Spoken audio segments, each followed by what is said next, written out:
5 ka persona lakip ng isa ka pulis nga na-assign sa Iloilo City Police Office arestado sa ilegal nga pabulang sa Oton, Iloilo. Si Zen Kilantang nakatutok. Gin-operate sa Oton Municipal Police ang Barangay Kagbang matapos makabaton sa impormasyon nga may nagabulang sa barangay. Wala makaluwas sa Mark Crucero, Arman De Hapa, Efren Joan Samiliano, Isaac Villavicencio kag Police Corporal Virgilio Rojo Jr. nga tuyo pa kuntani nga magpalagyo. Sa sobra kapalagyo nakuhaan pa sang cellphone video si Rojo nga nagadalagan sa talamnan samtang ginalagas ng operating team. Si Rojo ang na-assign sa General Services Office ng Iloilo City Police Office. 3 ka buhi kag 1 ka patay nga manok, mas sobra 4,000 pesos nga taya, kag mga gamit sa bulang ang nakumpiska sang otoridad. Plano naman sa ICPO nga mag-request sa PRO6 nga relieve si Rojo.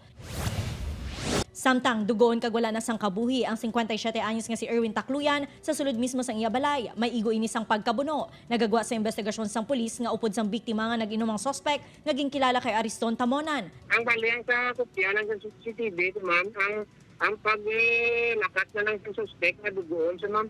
Nadakpan naman si Tamonan sa hot pursuit operation sa Dingle, Iloilo, kag pasakaan sang kaso nga murder. Samtang isa naman kalalaki ang nakitaan nga nagautaw-utaw sa suba sa Barangay Kagbang. Ginapatihan na lumos ang biktima. Gindeklara naman ini nga patay sa Municipal Health Office. Upod kay Romel Porquia, Zen Kilantang, One Western Visayas.